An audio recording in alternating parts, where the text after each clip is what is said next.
ربنا ظلمنا أنفسنا وإن لم تغفر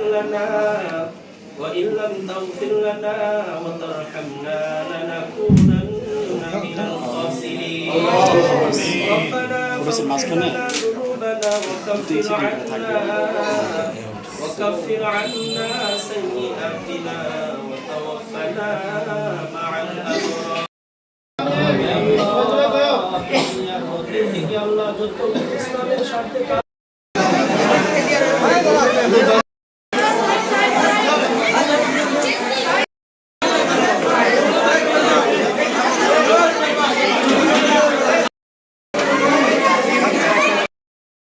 এক ছেলে যে অসুস্থ অবস্থায় বিদেশে চিকিৎসাধীন রয়েছেন, তারপরেও উনি যদি একটু আপোষ করতেন অত্যন্ত ভালো থাকতে পারতেন, কিন্তু বাংলাদেশের কথা চিন্তা করে, বাংলাদেশের মানুষের কথা চিন্তা করে উনি নিজের জীবনের পরোয়া করেনি।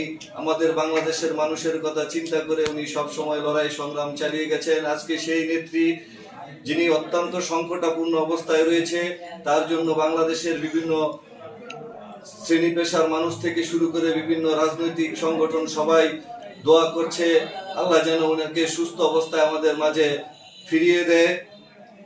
কারণ বাংলাদেশের এই সংকটময় পরিস্থিতিতে ওনাকে বাংলাদেশের মানুষের খুব প্রয়োজন। বাংলাদেশের মানুষ আজকে নফল ইবাদত করছে, তাহাজ্জুদ নামাজ পড়ে, রোজা রেখে, বিভিন্ন মসজিদ মাদ্রাসায় দোয়ার মাধ্যমে ওনাকে যেন আল্লাহ পাক দ্রুত সুস্থ করে দেন সেই দোয়া করছে।